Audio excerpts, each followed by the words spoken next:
Welcome to the Underground, the Steel City Underground, the black and gold standard for Pittsburgh Steelers coverage. Now, here's your host, Joe Kuzma and Brian E. Roach. Hello, everyone, and welcome to another edition of the Steel City Underground podcast. My name is Joe Kuzma, and joining me today to talk about a lot of the other nonsense going on in the National Football League, not only with the Pittsburgh Steelers, but just about all of the other 32 members, or the other 31, I should say. One, Mr. Brian E. Roach. Brian, what's going on, my friend? Hey, man, didn't I tell you it's the season of stupidity? I said that last time around, didn't I? It is. Yeah. I'm hoping I don't get the hairball throat thing going. My sinuses have been like off the hook. I apologize. The last 2 weeks worth of episodes. It's just, I think the weather change, just not only the weather change here in Ohio where I'm at, but having gone down to Florida and then coming back to Ohio weather just was worse for wear for me or something. So are you saying you've got sexy phlegm? No. That's pretty much on the same borderline as me saying taint to you. No, it isn't. Yes, That's a Friends quote. Oh, Phoebe had her not sexy phlegm, and it made her voice sound husky and sexy and deep. Oh, no. I'm not, the wife has seen Friends probably every single episode 20 times over. I've only seen them through osmosis. I'm not a big Friends guy. I know that'll get me some hate mail. I've always been the Seinfeld. I Seinfeld can't guy. I'm both. I don't know why you can't be both. I can't. Could. I don't know. You can be both. But no, you can't. You can't. Ain't nobody got time for that. So anyways, we've got a lot of nonsense going on besides what we're just talking about here. Welcome, folks. If you've never joined with us before, we do talk about other things other than the Steelers, because guess what? There ain't a whole hell of a lot going on when you're talking about, there's going to be a lot going on here in about a week or two. Shortly. Yeah, March, and then you might get the draft, and then again, we'll go back to maybe talking about our favorite McDonald's dishes or whatever. So if you're new here, and I say that to a lot of folks who end up commenting about, oh, these guys weren't talking about football, stick to football, and it's like, geez, oh man, it reminds me of the people that got all over Juju's shit for, stick to football. It's like, because a guy plays Fortnite or something one night and he has a half of a human life outside of football. These guys are human beings. What do you think Roethlisberger was doing? He has his family, his wife goes and says, hey, can we watch Friends tonight? And he says, oh, no, I ain't got no time for Friends. You know what I mean? So I don't know. Some of the folks, they remind me of Shrek in the original Shrek. And it's just like donkeys walking around. He's like, this is a lovely rock. Donkey. He's like, yeah. What, donkey? Yeah, ogres have, their ogres are like onions. They have layers. And donkeys nah, how about a parfait? You ever hear anybody say they don't want no parfait? Oh, no, I don't want no parfait. And that's what it reminds me of. It's like the people are the curmudgeons and the donkeys just kind of happily dancing around. And that's kind of where we're at this time of the year. And there's just things that annoy me. You've got to do NFL draft order. The Steelers didn't get a comp pick. We kind of knew that. They didn't really have free agents that they were letting go last season, as opposed to bringing a lot in. And that could always factor into their whole calculation of who they're going to sign when, where, and how. Larry Ogunjobi, for example, was a very late signing. They weren't in that bargaining, whatever, because they kind of factor that in. And, when you can get a third or a fourth round draft pick, why the hell not? If you're able to sustain the blow, like losing a Bud Dupree and Mike Hilton and whatnot that happened, in previous years. And it's been a couple years since the Steelers, I think, have had an actual comp pick. And among the free agents we're talking about, was Cam Sutton the comp pick that year, or was it James Conner? They were both third-round picks, but one of those guys, it just gives you kind of an idea or an example. One of those two guys were comp picks. So, but yeah, it's just all mucked up because of the Miami Dolphins, who do mucky things. Pick 32 is the Kansas City Chiefs at the end of the first round, but it's also the 31st player taken overall. So when they showed the official thing today, it said the Steelers 32nd overall, but it says pick number 1 of the second round. And that's just the way I'm going to refer to it from now on, so I don't get into these semantics arguments with folks. But it's going to bug me, because when you say the 100th player or the 100th pick of the 2023 NFL draft, it's like, was that the 99th guy? Was that 101st guy? Which one are we talking about here? And it's just going to confuse me. And it's my OCD, man. I can't. It just bugs me. I'm just going to say this very, very clearly. It is the season of stupidity. Yes, sir. Yes, sir. And it is. you, my friend, are not immune. Well, with that said, why don't we, what's the first stupid thing we're going to talk about? Topic bar, show up there. Boom. It fades in with a lot of good names on this list. Well, my God. depending if you want to say that they're good. Derek Carr signing. Well, how do the New Orleans Saints have any cap room? This just I don't understand how they could possibly operate. I'm trying to bring up right now without Derek Carr. I know they're starting to, oh no, maybe Derek Carr. Oh geez, he is factored into this already. Hold on a second. So there's still like about almost a little over 25 million over the cap right now. That the parentheses and the red are not good things when you're balancing your spreadsheets and your budget. And Derek Carr, this contract, oh my goodness. Would you be paying this a 4-year, $150 million? $100 million of the contract is guaranteed. He only has a 7.2 cap number this year, but he has 35, 45, 55, and then there's a void season with the bonuses and stuff.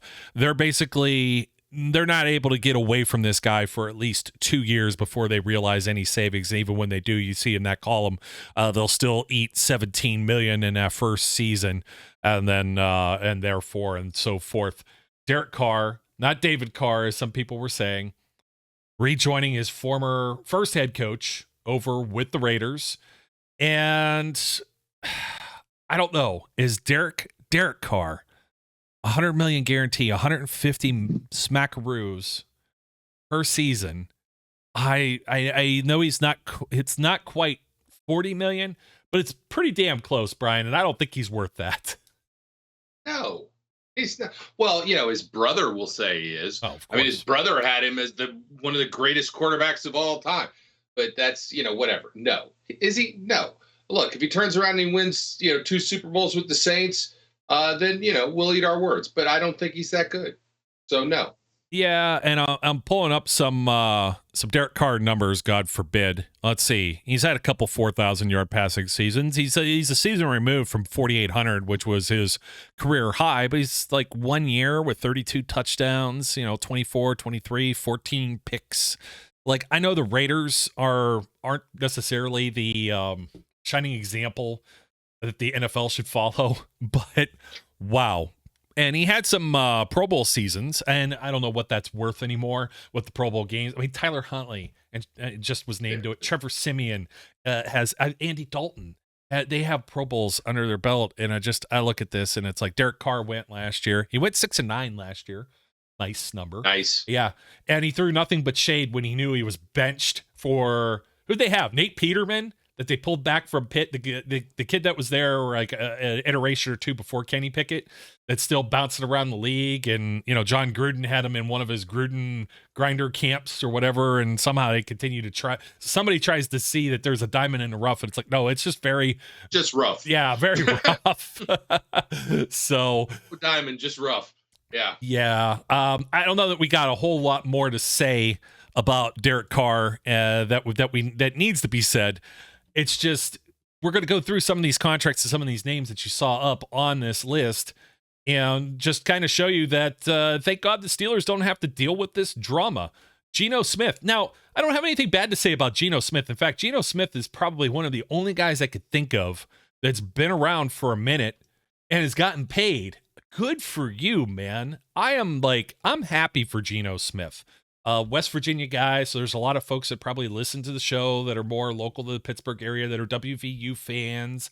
And that year, it reminds me very much like Pickett. Like, it was a questionable quarterback class, right? And everybody thought that Geno was going to go first in the first round, and he didn't. And you got everybody that's queued up, and they're in the green room, and he doesn't get picked. And I do believe he did fire his agent, though, however, after the draft. But aside from that spilled milk, that dude had the guts, the intestinal fortitude to show up to the green room on the second day and wait for his name to be called because he said, F this, I'm going on stage regardless if I'm a first-round pick. that showed me like so much just right there. And Kyle Brandt was mentioning it the other day on NFL Network. I was like, man, you're stealing my heat before I get to come on the podcast to talk about this. But good for Geno Smith. And I'm going to pull up his numbers here in a second too. I'm not going to say that he wowed the world, but we're going to see some other numbers when we bring up Kenny Pickett in a little bit, where Geno Smith had one hell of a year, and it makes the Seattle Seahawks look like freaking geniuses for getting the boatload of players and picks that they got from the Denver Broncos and not paying all of that money to Russell Wilson instead, and still and make the playoffs and still be a playoff. When you're in the playoffs, I know we have the upper end of the playoffs where we say Super Bowl contender, but when you're in it, you still have a shot. Absolutely.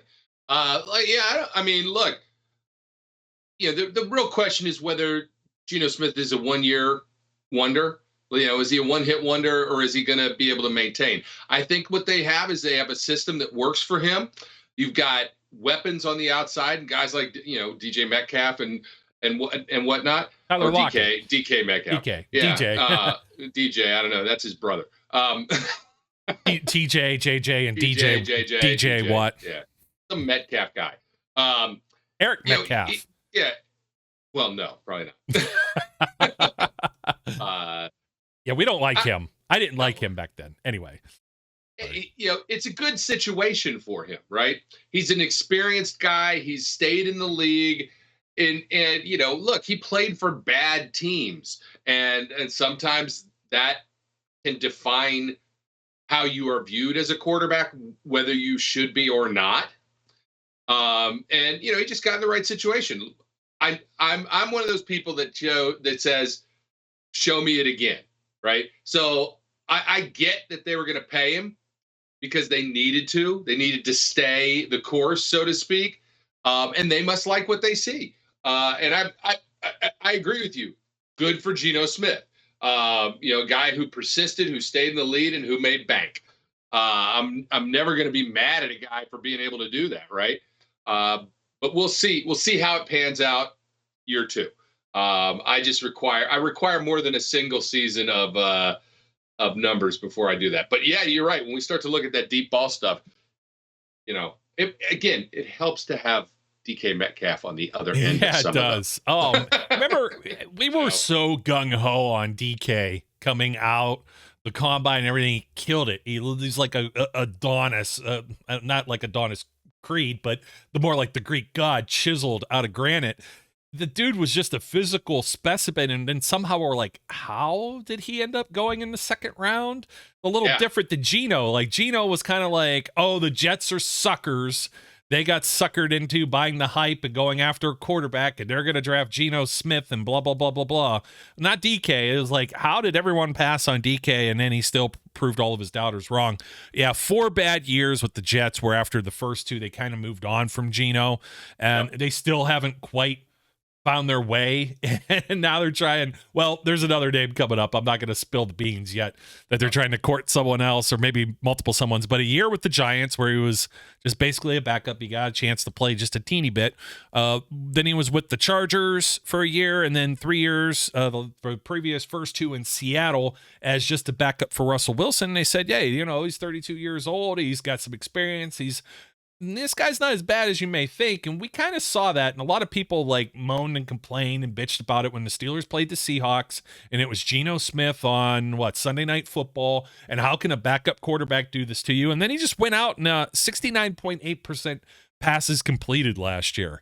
That's an absurd figure when you're throwing 572 attempts, which is the most he's ever done in a single season. 4,200 yards, 30 touchdowns to 11 interceptions. Hello, that season's better than any season that Derek Carr's had. You know what I mean? The whole way around. Accuracy, touchdowns, and fewer turnovers. And they're not paying him nearly as much. Now, they could get out of this 3 years. 105 or 120? You're right. Remember. 105. They can get out of it. There's 1 year, $28 million, and then, the rest of it's spread out, and they don't have to owe him the other half of it. So if he is a one-hit wonder or one-year wonder, then, he could the team could explore other options. But right now, I don't think they're exploring that unless Geno stinks, and then they're a higher pick in the draft the following year. Yep. Yeah, I agree. Okay. Well, that's good. I like when we agree.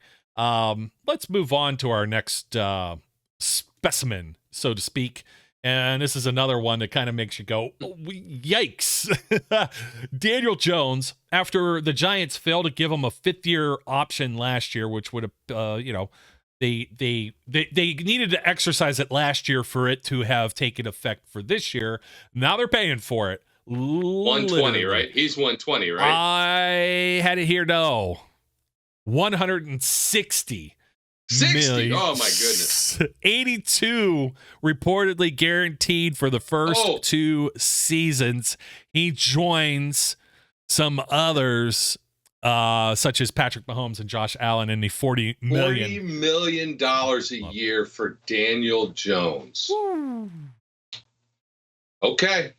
Yeah, I'm totally I'm with you on this one. I don't feel it. I know that, that Brian Daboll, new coach, maybe they unlocked a cheat code or something with the guy's 4th year, his final year of Danny Dimes. I love when I see like nicknames when I'm looking up the stats and PFR puts them there. Vanilla Vic. No, sorry. I don't think so. I don't think he's got that arm strength. Now, he completed 67.2% of his passes, 3,205 yards, 15 touchdowns to 5 interceptions. I mean, this is, this is kind of like what you're looking at for Kenny Pickett to have if he had a full rookie year. This isn't like what you're looking at in the guy's 4th year to pay him 82 guaranteed, man. 160. You talk about the drama. He took 44 sacks last year. I mean, he didn't have a whole lot of turnovers. 16 games started and played. Just the 5 interceptions. That's good for him. What did he do on the ground? 708 yards and 7 touchdowns. So I know that's what they're looking at, but Vanilla Vic, he's not. He's not Vic. He's not Cam Newton or any of the mobile quarterbacks that have been around in the past. No, I mean, it's interesting. Well, I'll bring up this point that I want to bring up later. Some commentary I saw about what the Steelers are going to end up having to do in 4 years or 3 years at this point with Kenny, assuming that his play continues to stay solid and maybe hopefully improve as time goes by. But that's I feel like there was maybe some overpayment done. Yeah, gee, you think? I mean, and he's far from the only one, man. We've got some a little bit of breaking. I mean, we've already named a few. We've got more. Yeah. It's the old, but wait, there's more. And that comes in the form of some news that just broke just a little shortly before we got on the air here with our program for today. And Adam Schefter reporting that the Miami Dolphins are picking up Tua Tagovailoa's 5th-year option. Now, from what I understand here, Brian, is that the teams, like with Daniel Jones, if they didn't like it, they still could have rescinded it up to the start of the league year. You just have to take that option ahead of time. So all of a sudden, it's, Schefter's doing this reporting here. This is what bothers me. The Dolphins picking up, not that they're picking it up, but guaranteeing $23.4 million salary, which is looking like a bargain in the quarterback category these days. It's for 2024, so for next year. But he says it's the ultimate sign that they don't have any plans to sign any high-priced quarterbacks this offseason. Tua is their man. Well, he is for this year, but it doesn't mean they just don't go, nah, you know what, on second thought, give me that back. And not pay $23.4 million next year and just go a completely different route. Well, I mean, it's interesting because at least maybe this has changed since the last time I heard. The last time I heard, he still isn't eligible to play. Like, he wouldn't have cleared concussion protocol yet. But we're talking what? How long has the season been over now? And since he last played, I'd be concerned. But at the same time, they're getting the doctor's reports. Maybe they know. Do I think that they're doing the right thing? Probably. I mean, I think they've got some commitment to him. They played well with him. New coach likes him. And it does eliminate some speculation, right?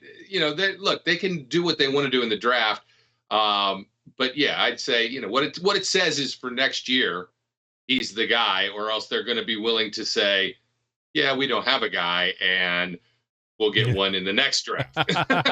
Yeah, that's kind of the way I was thinking about that. Yeah. Or they kind of, I don't know, it's a little uncomfortable situation. I don't think you'd want to be paying almost $24 million and then also draft a guy. That's not quite the Trubisky to Kenny Pickett torch handling that was going on with the Steelers. It's, nothing of the sort. I don't anticipate the Dolphins drafting a quarterback. Well, not this year, but I was saying maybe next year. Next year's possibility. Yeah, next year, a real possibility. I mean, they did draft Skylar Thompson. I mean, like, I don't, not to be sexist or old or whatever, but isn't that a girl's name? Skylar? It could be. It could be. The only Skylars I ever met in my life were girls. I can't say that I know a Skylar. Skylar Thompson may be the only one. I've met two. I met two Skylars. Yes. Interesting. Well, you're a world traveled man, a connoisseur of meeting people. That's absolutely untrue. I don't know. Somehow we connected, which is at times just as ridiculous as it sounds right now to everyone else that's watching and listening. So, we'll move on. Why the hell not? I don't have a whole lot else to say about Tua other than we already know. He's signed. Yes, he's going to be extended. He's signed, extended. I could pull up some of it, but I wasn't aware of that. Was that true about like his not being? I don't know. I swear I saw that. Wonky? I mean, I sometimes maybe I didn't have my glasses on and I was reading it, but I actually am. I'd have to double check, but I would swear I saw a report that said if he had to play today, he would not be cleared.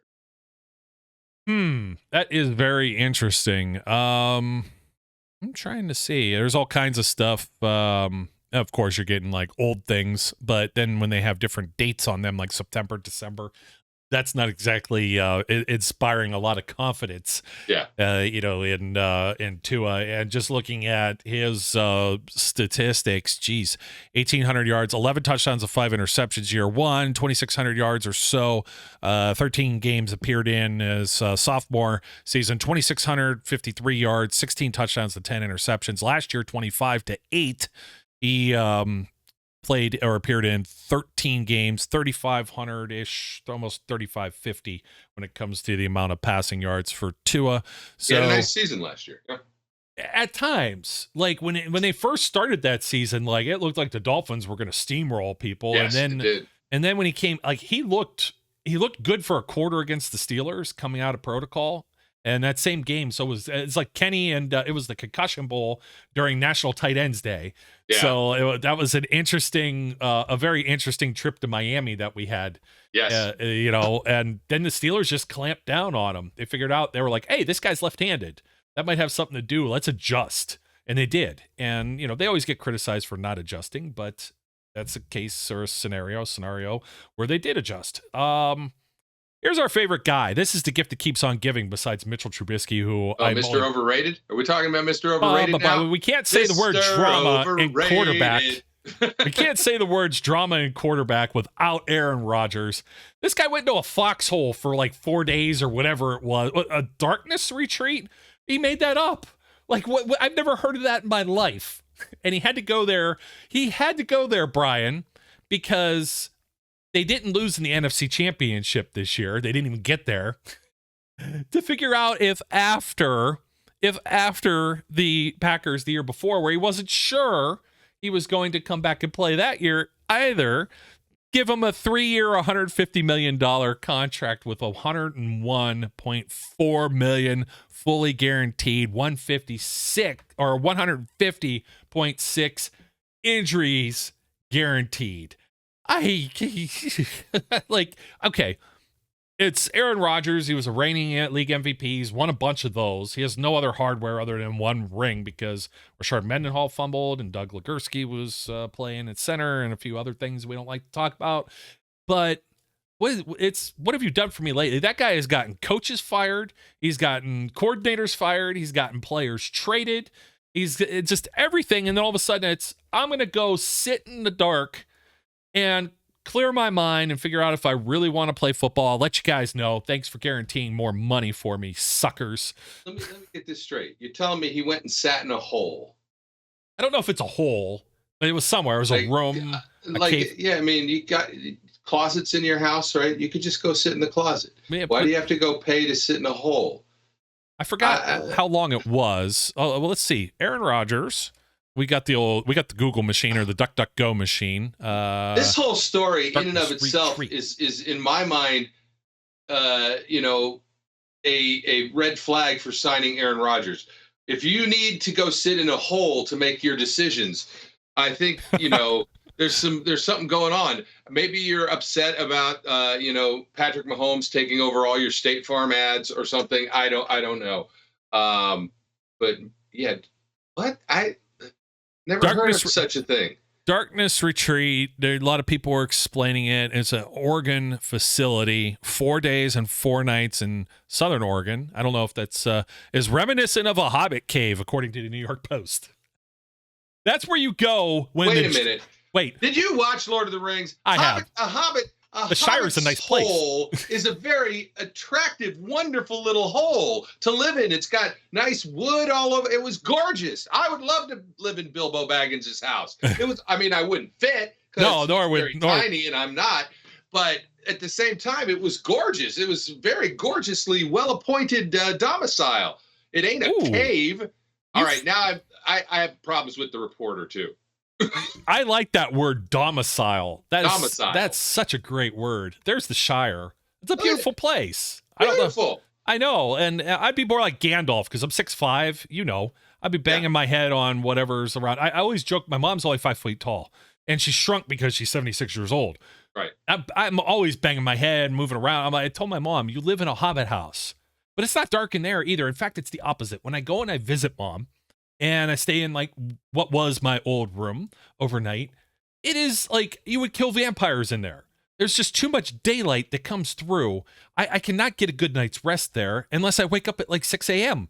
when the rooster's crowing or the cock, however you want to say that. But that said Hobbit, whatever. Before we get too far off track, let me see. Something. They have origins throughout India, China, and Tibet. And you go into one of these places where it's pitch black when you have a team like the New York Jets that's courting you for a trade. I would probably go into the dark too.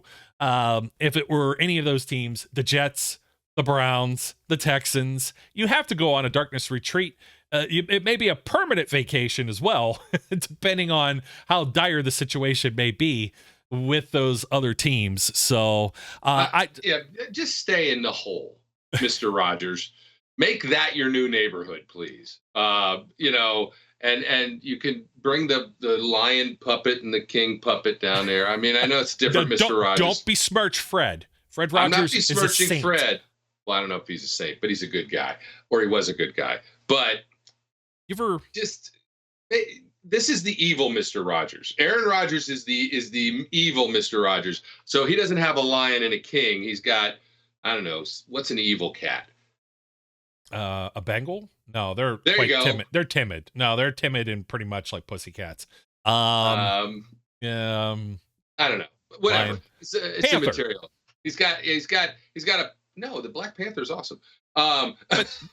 Well, because you're saying evil, but there was Killmonger. I guess he's in the same category. Well, yeah, okay. So he's an evil Black Panther.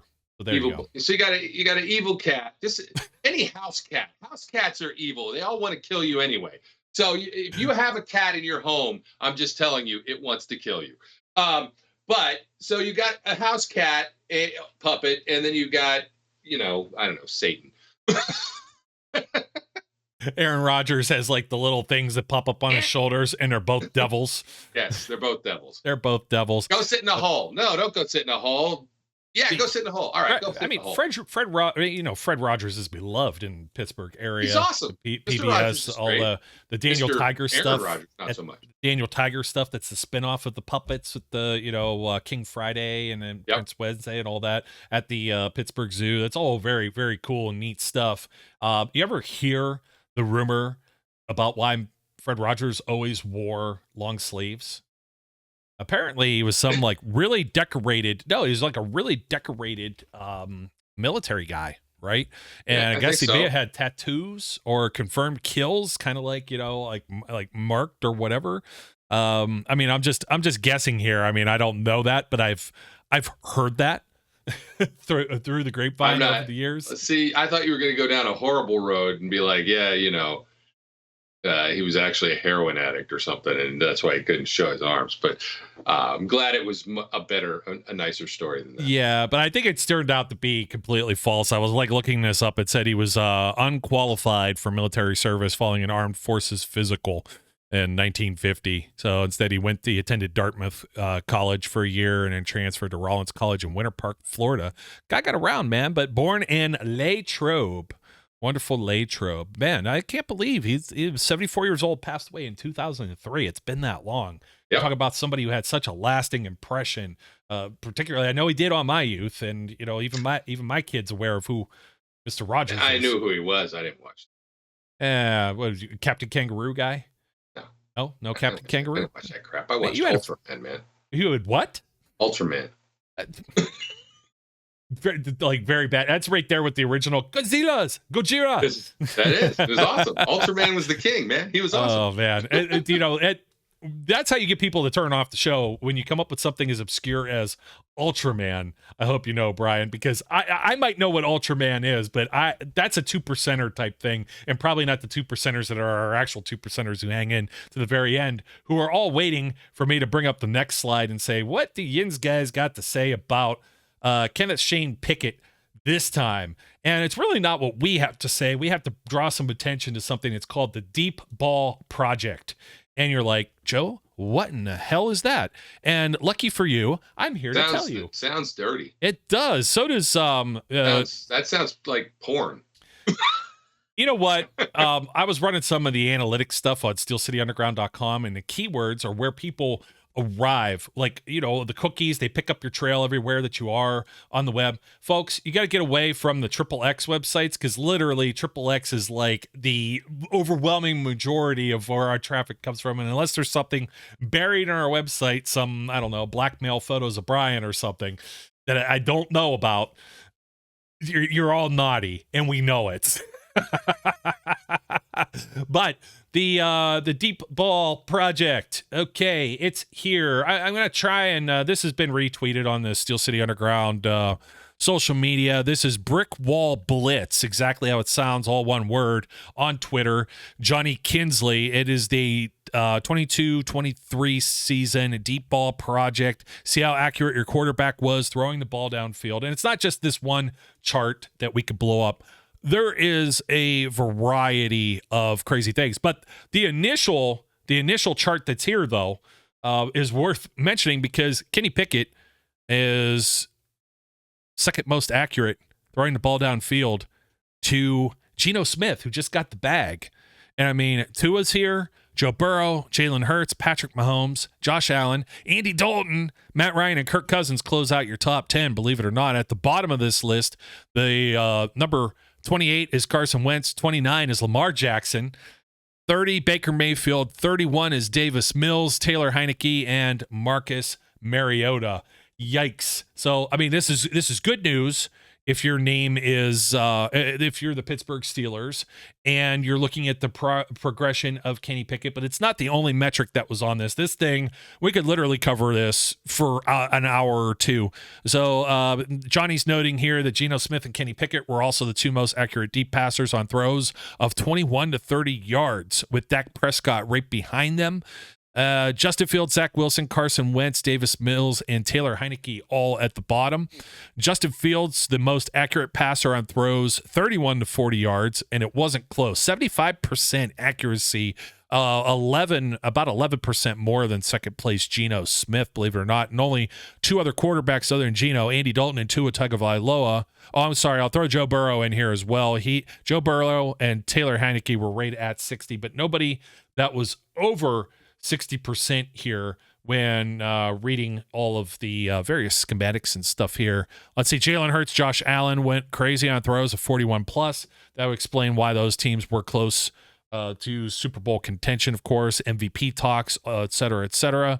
No quarterback threw downfield more than Josh Allen in 2022. Crazy home run hitter. And if that's a little truncated, so let's bring it up. 83 attempts, with Aaron Rodgers being at 74. And continuing on down the list, let's see. Josh Allen and Russell Wilson were the only two quarterbacks to throw for 1,000+ yards on deep passes. Last season, Jalen Hurts was close. That's very hard to believe when we think about how much trash we talked about Russell Wilson and how poorly the Denver Broncos did. So we're not going to necessarily say that this goes hand in hand. Of course, you got to have a team around you too, folks. Oh, absolutely. So, oh, let's see. Jalen Hurts led everyone in passing touchdowns. He, Carr, and Geno were the only three quarterbacks to hit double digits. Again, deep ball project. Dak Prescott, the most accurate deep passer, throwing to his left. 78.5%. And I'll pull this one up and make it a little bit bigger. What you're saying is make Dak go right. Correct. You want to you almost want to play the shift, but with the outfielders as they're doing in spring training. So they're trying to get around the infield shift that's now banned. Davis Mills, 16%. He couldn't really find anything downfield. But if you continue to look, Kenny Pickett's like top 5 here. If you look at Kenny Pickett on his name and any of these graphics I'm bringing up, he's at or near the top of the list. Is very promising for a team that didn't have what was perceived to be a whole lot of big plays. Now, as soon as I say that, this was in the middle of the field, but of course we know that is a concept which is foreign to someone that's the offensive look at the numbers, 4 of 7. Yeah, 7. That's true too. But when you look at, and people will bring that up, and it's like, okay, 4 of 15 for Dak Prescott. Yeah, Justin Herbert is whatever.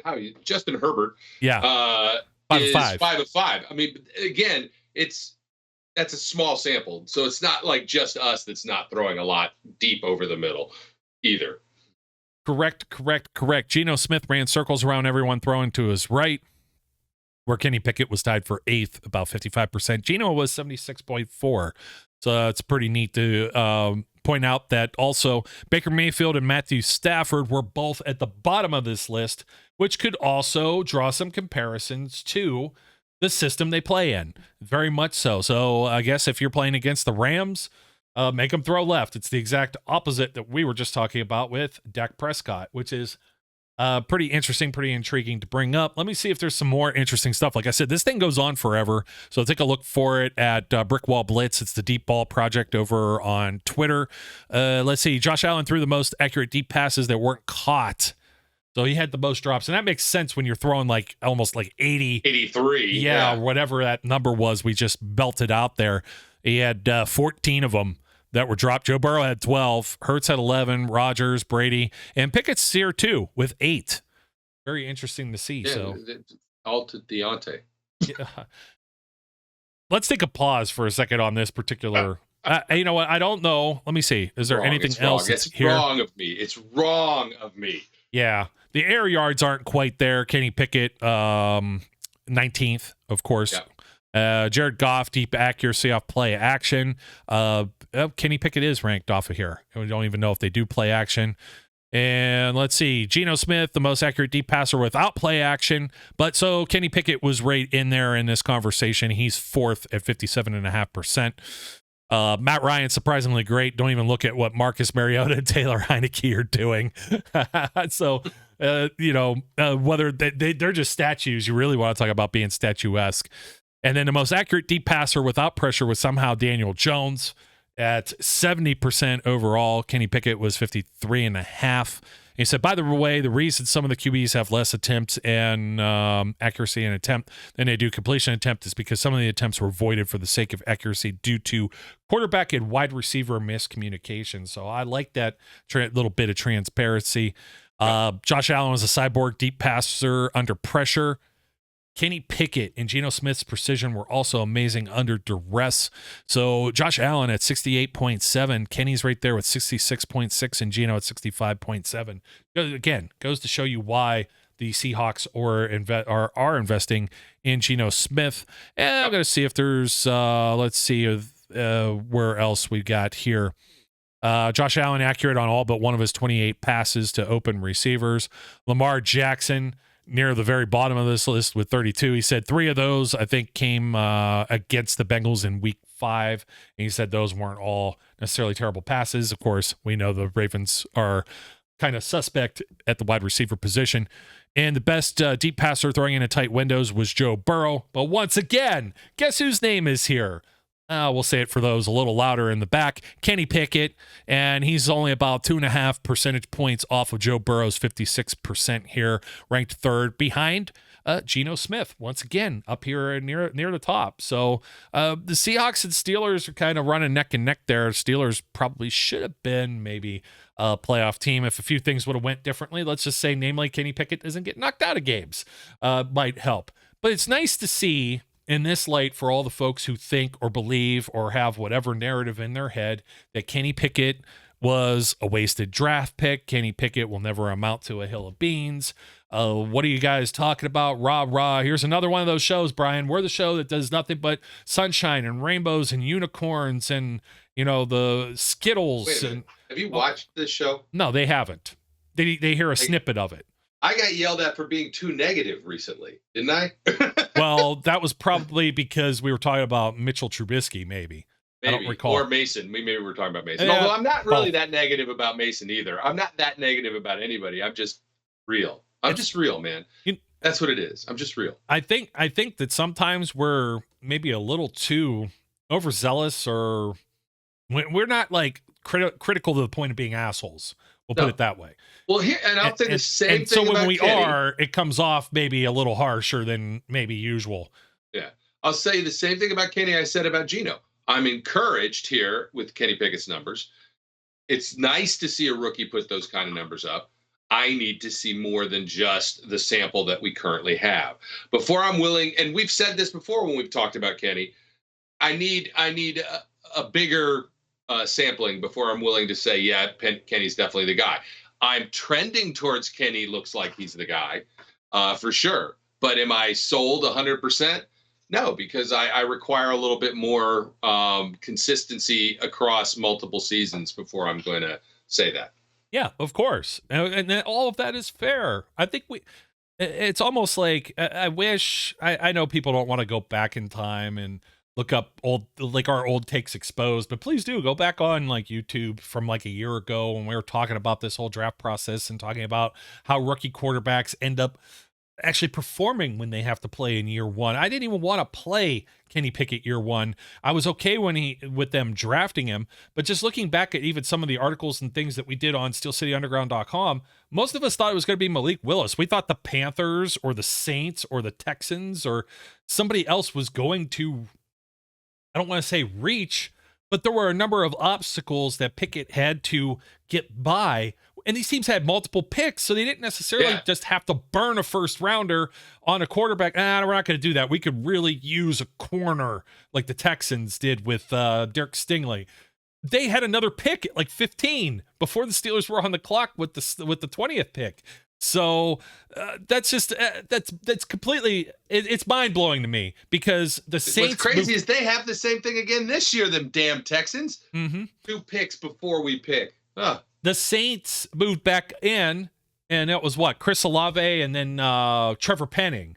It was like, oh no, now the Tennessee Titans are here, and the Eagles were just like, we don't want our draft pick. We don't want our draft pick. We don't want our draft pick. They kept moving out of these spots. It was like, stop doing that. We know we think you have Jalen Hurts, and you're not going to want Kenny Pickett. So, but we don't know that the other teams that are negotiating with you aren't drafting up for him. Are trying to take our dude. And man, what does that say about the guts, the patience of like Kevin Colbert and company sitting in that war room on draft night that first day and just staying put and not doing anything and letting it just play out and come to you? Now, it makes me wonder if Pickett wasn't there, who would have been the pick. And I don't think it would have been a quarterback, but most of us thought it was going to be like Malik Willis or even Desmond Ridder entered our conversations. And those guys didn't go until like later 3rd round or so, like pick 75, 85, something like that. Yeah. Many of the Steel City Underground insiders, I would not have been one of them, felt like it was going to be one of those guys. No, you did. You wanted Jordan Davis or Devontae Wyatt, if I recall correctly. That is absolutely what I wanted. I said, if they're going to pick a quarterback, it's going to be Kenny Pickett. But hey, I just didn't think he was going to be there, man. I know, neither did I. Neither did I. That's why I wasn't mocking him. I actually had got my arm twisted into the quarterback conversation and taking one, and I went with Malik, which I'm like, I'm not going to feel that comfortable about it, but do they have to get ahead of everyone because of all the raw talents? And I think everyone just blew smoke up everyone's ass, and that's what's going on with Will Levis out of Kentucky right now. So, I mean... Maybe. Yeah, Sam Howell, come on, guys.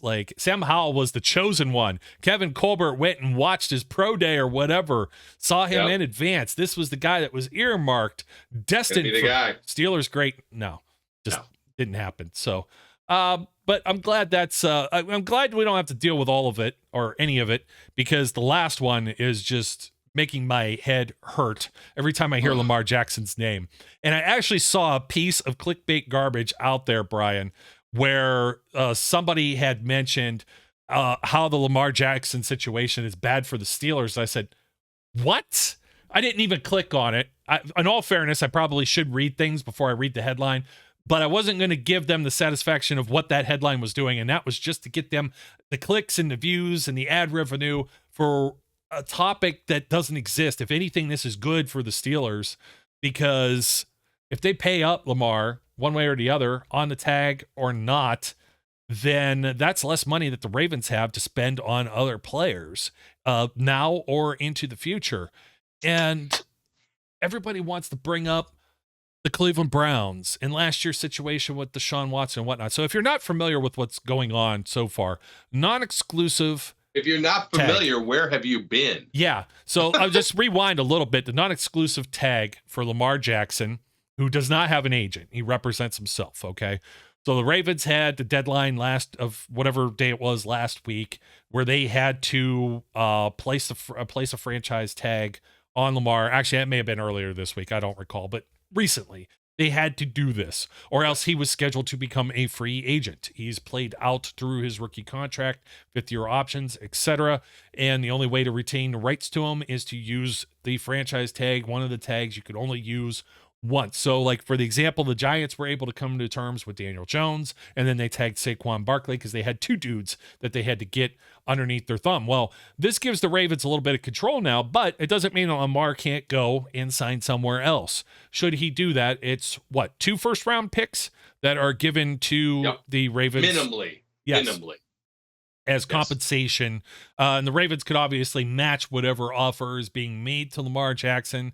And for all intents and purposes, everyone thinks and believes, as do I, that he's looking over across the division at the Browns and saying, that guy, Deshaun Watson, is making how much money guaranteed? He's like a $55 million a season cap hit. Show me the money. I've won a league MVP, etc. And the Ravens are kind of like, whoa, we've made some offers. We've got some things going on here. Maybe not. You've been hurt a little recently. We haven't been winning some playoff games. Did you just sit out the end of the season on us? Like quiet quit on us? I think there might be a little bit of shenanigans there too. I don't know that the Ravens are all in on bringing Jackson back, at least at what Jackson feels he's deserving of. Look, I'm going to take both sides of this argument. First of all, anybody pitying Lamar Jackson is nuts. Secondly, anybody assuming collusion, I think you're nuts. I got more to say about that in a minute. Go ahead. Is what I'm going to say. Nobody should have ever made the deal for Deshaun Watson last year. Nobody should have made that play. The fact that, Jimmy Haslett or whoever the hell that guy is that's up there. Is it Jimmy Haslett? No, Haslam. Flying J guy. Yeah, okay. Haslam or pilot, decided to go off he went outside and he snorted 3 lines of Coke and came back in and signed Deshaun Watson. I don't know. Whatever made his brain go in that direction and do something that was insane, because it was insane to do. That's the cause of all of this. There's no question about that. There's no collusion, though. Trying to say that you should pay more for Lamar Jackson, and it's disrespectful to only offer him $133 million guaranteed. as opposed to the two. No, that's not disrespectful. That is a legitimate offer. $133 million, maybe a $200 million overall value contract. I don't know what it was. For over $40 million a year. Those are legitimate offers. Lamar won an MVP. I get it. Their offense is focused on Lamar. I get it. But he has been hurt. He's definitely missed games the last 2 seasons, and they haven't won poop. Okay? No. Right? I get it. And then he's won an MVP. And then he's going to strangle the team because you're already seeing it with Cleveland. We mentioned it. There's players that they're not re-signing or players they're releasing because they don't have the money to fit everything under the cap. And there's folks that are arguing and saying, well, we don't care. We're spending Jimmy Haslam's money. And it's like, that's not how it works. This isn't Bob crazy. Nutting in MLB. You have to spend a certain amount of money in the NFL. You can only roll over so much to the next year. Restructure as much as you like. Yeah. It's fully guaranteed. You're eventually going to pay it. Yeah, I get that. And when you fully guarantee a contract, understand this. When you fully guarantee a contract, that means whoever's the owner of that team has to set that money aside, right? It's not like, oh, we'll pay it. It's guaranteed, which means somewhere there is a lump of cash sitting there that is earmarked for that player, right? And it's not like, we'll pay it when we get it. Oh, yeah, whatever. No, you got to set that money aside. Fully guaranteed means that money's there. That's what the Saints are constantly dealing with here. I don't even know how they find any money to pay Derek Carr. Everyone says the cap's a myth. And like eventually they're going to have to get XFL players to field on their roster. Look, I think... Wait, 1 second. Lamar, another reason. The tag will pay him $32.4 million. It's not exactly chump change. It's not 40. It's not 55, but it's sure a hell of a lot more than he's made in any other season. What was the exclusive franchise tag? What would have exclusive? Oh, that's a great question, and I'll see if I can find it for you. All right. The point I'm making here is I think the Ravens are doing something smart, right? They have negotiated in good faith, and based on look, all of this is hearsay. Nobody's in the room with Lamar, his mother, and the Ravens people, right? We only know what we hear. But all reports tend to indicate that the one thing that has been a firm, I'm not budging off this from Lamar's camp is, I want 250 guaranteed, period, right? I want all that money guaranteed. And the Ravens are like, no. But that's not an insult, right? It's still, they've bargained in good faith. It's business. And they've done reasonable contract offers. Offering a guy who hasn't won a Super Bowl or a playoff game in a couple years, $40+ million, because they do know his value to them. All right. That's all legit. Here is, I mean, it's like, it's such madness, right? And I'm so caught up, I forgot what the hell I was going to talk about. 13 million fewer smackaroos than the exclusive designation too. So that would have put it at 45 million. 45 mil. Okay. Yeah. So 45 mil. All right. Thank you. You've recentered me. Here's what I was going for. The Ravens are actually trying to let Lamar set his own market. I know people other than me have said that, but that is exactly what they are doing. What they're doing is saying, look, you think you're worth 250 guaranteed? Find it. See what people will offer you. We want you. So if you come back with an offer, we might match it. Probably they will. We talked about this early on. Look, they are in bed with Lamar Jackson, like it or not, because their offense is predicated on his skill set to a certain extent. Maybe. To a very large maybe. Well, they got rid of the offensive coordinator now. I know. Are the wheels in motion where they want some picks and move on from Lamar? Drafted, all the tight ends they've drafted, the way their O-line is structured, all of that is geared around Lamar Jackson. All right? Doesn't mean they can't scrap it and do something else, but they are in bed with him. And whether they stay in bed with him or not, that's a big question. And no team should be afraid of saying this ain't working and we're going to move on and try something new. I I do think, they hoped he would improve as a passer. They hoped the passing game would be there to complement the running game better than it has been. Maybe that's why Greg Roman is gone. Maybe they think another coordinator is going to be able to help whoever the person is integrate a more balanced offense. They're giving him permission by using the non-exclusive tag to seek out other offers. And if a team steps up, and I am one of the people who feels that Jimmy Haslam is not the only idiot owner out in the world, okay? Somebody will probably offer him a contract that is more than it should be, right? I don't think he's going to get $250 guaranteed from anybody. No, because the idiots that would have already did it. Yes. Right. If they didn't go out and get Deshaun Watson, the Browns would have done it.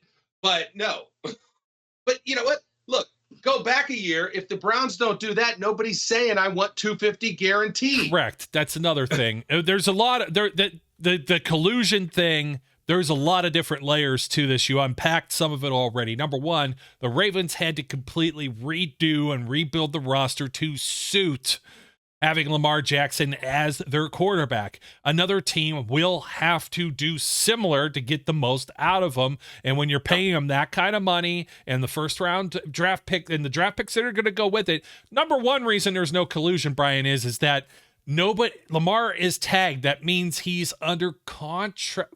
I know he hasn't signed it, but he is not going to be a free agent now. No. He can't be talked to Monday or Tuesday of this upcoming week during the legal tampering period because he is not an unrestricted free agent. Teams are not permitted to speak to him until Wednesday, I think at 4:00 Eastern, when all the things start hitting the transaction wire and everything goes bonkers and the official league year begins. You cannot collude. You're not allowed to talk to him. That's the number one thing. It makes it a little murkier too, because he doesn't have an agent. He's working for himself. So when you're talking about, well, a team gave up all of this for Deshaun Watson, they gave up the picks, they gave up this money. That's one team. Look at how many teams. Dumb. It was dumb. That too. They're trying to reset. It reminds me of Adrian Peterson getting north of like $10 million a year as a running back, and then nobody really wanting to touch it, and Le'Veon Bell really bickering about how he wanted to reset the running back market, and it still didn't really work out. And this is what it reminds me a lot of this same thing. It wouldn't surprise me too if Lamar threatened to sit out, or if he sits out camp, and none of that's going to help this team proceed any further with a new OC and them trying to do whatever should he play for the Ravens in 2023. But let's not forget that Deshaun Watson was actually drafted higher than Lamar Jackson was. Lamar went at the bottom of round one because that's where the Ravens felt, well, we're going to take a stab at this guy for these very reasons, fifth-year option, et cetera, et cetera.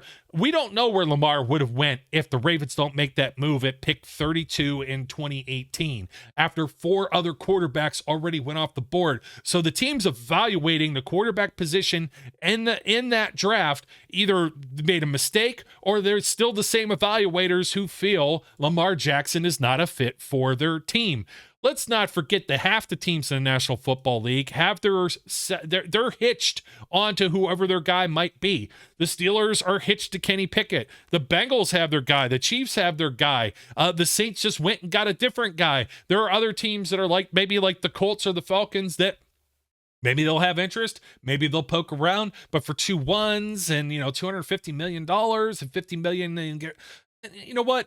We're going to look at C.J. Stroud. We're going to look at Bryce Young. We're going to look at Will Levis. We're going to look at those guys who aren't going to cost nearly as much, and we will reap the rewards of having a rookie contract, which is what the Ravens have done over the last several of years to be competitive, and the Ravens are looking at that, and that's the one main reason I surmise that they changed their OC and then placed this tag on Lamar. Well, if he doesn't play for anyone, and he doesn't play for us, he's not going to play for anyone, and if he does play for somebody else or sign somewhere else, then by golly, we're going to get something out of it. And we know that Ozzie Newsome and that whole brain trust and Eric DeCosta and that, they do a tremendous job of drafting. We hate to admit it because we don't like the Baltimore Ravens from the core basis of our soul down to our very fabric of our existence. Do not like the Ravens or the Browns or Bengals. But you have to admit and give respect where it's due. And for them to be able to load up and get more draft picks just means that they're going to add like another quarterback in the next year or two and be able to repeat the whole process once again, be able to go get a Roquan Smith and offer him top dollar. It's completely just it is a business decision, aside from the fact of, you know what, we're just going to guarantee this 32 or so mil just this year. This dude gets hurt and misses half a season again. Okay, we'll just slap another tag on him. Somebody else could sign him, or we're just saying goodbye, period. They could also be looking down the road at moving on. I don't think they're going to go through a season, though, with Tyler Huntley as their quarterback, Pro Bowl or not. But the whole collusion, the whole Lamar's getting screwed and everything like that, just because the Cleveland Browns are a clown organization that made one of the biggest I almost guarantee you're going to look back on this 5-10 years down the road and say, what a boneheaded decision they made with Watson. They basically tried to pull an LA Rams, buy a Super Bowl deal, and it backfired. It did not work for them the way they anticipated, or I don't believe it will work the way they're anticipating. And I'm gonna tell you the same thing again. Here's the other part of this collusion thing that's nonsense. You have to, like, look, people point at the Commanders as this is proof of collusion because the most insane idiot owner in the world, Dan Snyder, he says he's out. Well, why does he say he's out? Because he doesn't want to set $250 million aside. $250 million out of his pocket. He doesn't want to go put it in the bank and say, I'm not allowed to touch that anymore. It has nothing to do with I'm going to collude. I don't want to pay Lamar Jackson. It has to do with I ain't doing that. Right? Yeah. Like, you know, look, I would do anything for Lamar, but I won't do that. All right. I like it. The whole the meatloaf deal there. I mean, it's he's chopped liver right now, and it's good for headlines and people trying to say whatever. And I have to mention this. I don't like bringing a political aspect of it, but there were people that were bringing race into this, and I looked at Deshaun Watson, and I'm just kind of like, okay. Next. Like, I get the people who say, well, would you do this to Joe Burrow? The answer is yes. Yeah. I would. Oh, are you kidding me? Mike Brown? Like one of the cheapest owners in the NFL. Look, do I think Joe Burrow's going to get paid? Yeah. Yes, I do think Joe Burrow's going to get paid. Do I think he's going to get paid $250 million guaranteed? No. Do I think he might be a $50 million guy? Yes, he might be. But it's not going to be 100% guaranteed. Yeah. I mean, I might eat my words because everybody's an idiot. Like, owners are just as dumb as everybody else. But I just don't see it. It hamstrings you. So you just can't see it. Now, there was a point I wanted to make that I'm going to make now, because I heard throughout all the Lamar controversy, people would never do this and people wouldn't do this. I read a set of comments that said, well, when Kenny goes there, he won't do that. He'll take a team-friendly deal. Baloney. No. It has nothing to do with any of that. I don't think Kenny will do this, right? I don't think he's going to sit out. But that's also part of this is not having the agent. Like you said, there is no incentive. There's no guy pushing for him to sign. Mm-hmm. An agent is not getting paid till Lamar gets paid, right? So he's going to try and get the deal that he thinks is the best deal and advise him and say, this is the best deal you're going to get. Sign it, right? Kenny's going to have somebody like that in his court, and he's not going to sit there, but he's not going to take a discount, right? If he's won 2 Super Bowls or an MVP or something by the time his contract's up and we get to that point, he's going to want to get cash. No, absolutely. And speaking of getting cash, we had one little breaking news thing that finally hit the transaction wire that we were eyeballing for the last week or two. William Jackson III officially released by the Steelers, freeing up 11 million, or no, a little more than that, maybe about 12.2 million. There's Cam Sutton's cap contract right there. Yep. Did you see that thing that was floating around, the PFF predictions? They had EJ Edwards, or I might talk about this with Flash Monday. If we have a Monday show, that's a little programming note, because we may just hold off and wait and see what exactly transpires with all of the free Maybe agency. We'll do a 3-way late in the week. Yeah, or live, or three ways. Three ways are exclusive to Cincinnati, unless you're thinking of our frequent visitors to SteelCityUnderground.com. No, that's a 5-way. Anybody who gets who gets a 3-way at Skyline is a wimp. It's a 5-way or no way. What's the other 2? Is that onions and is it beans? Onions? It's cheese, onions, beans, and chili, and your spaghetti. That's a 5-way. Yeah, I'm sorry, I do the 3-way. You could call me a whip, but I also put the coleslaw and fries on the side with permanis. I am a little bit of a picky eater, so there you go. Shame me. 3-way. Do you load up the hot sauce? Shame. No, I don't do hot sauce. Oh, you're out. I don't do hot sauce. You don't drink coffee. You shouldn't even go to Skyline. I'm still new to the Skyline experience. I'm sorry. And I like the people who dog on people in Cincinnati for their goofy spaghetti chili combination. It is kind of funny, but until you actually try it, it has its own charms to it. So I like the cuisine around the AFC North, although we're still trying to figure out what the hell Cleveland has to offer to this whole spiel. The Polish boy. Eventually I'm going to find one of those. Fish. Yep. I don't know. That's further downstream, unfortunately, in the southern part of the state. Let's not go there. Let's not go. That's a literal dark cloud over Ohio. They add to the other ones we already had. But anyways, folks, that'll do it for us. Yeah, talking about you guys are always so positive. We're sitting over here about as dark as you could possibly get when it comes to the humor aspect. So, but that'll do it for us. Once again, WJ3 is out there. We'll see if there's any restructures. I mean, you got TJ Watt, Minka, and DJ. They all have those newer contracts with higher money that could float around up to a certain percent. And that's the other thing, too. You sign a guy like Lamar, you have Watson. You could only restructure up to, I think, the lowest they could get, like Watson's cap number, if I think I saw correctly, was around 30-ish, 32. About the same as the non-exclusive tag that Lamar got. So you can't just push all the money off in the future. It just does not work that way whatsoever.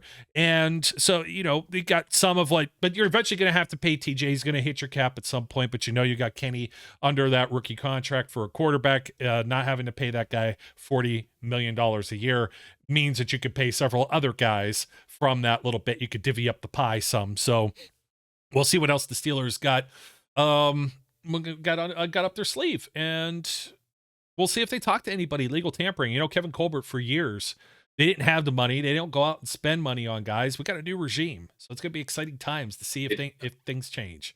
I'm interested to see what the next week brings. I am interested to see. Same here, my friend. Well, folks, that'll do it for us. Brian, thanks once again for coming on, joining us. Amazing, man. We always find ways to fit. We fill the content window. It's overfloweth even. And I didn't know if we did. I didn't know if we had enough stuff to say about like Aaron Rodgers and guys like that. But thanks to the Deep Ball Project, courtesy of all that good information, and go check them out, because that's some groundbreaking stuff. That's some things that I haven't seen anywhere else. So it was pretty cool. It's interesting. Yeah, pretty interesting cool to see stuff. That. So don't forget to like, comment, subscribe, folks, and that'll do it for us. Some real news next week right around the corner, so hang in there with us.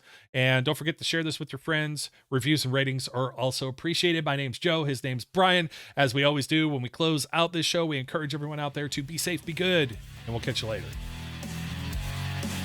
We would like to thank you for listening and remind our listeners to follow us on social media and our website, www.steelcityunderground.com.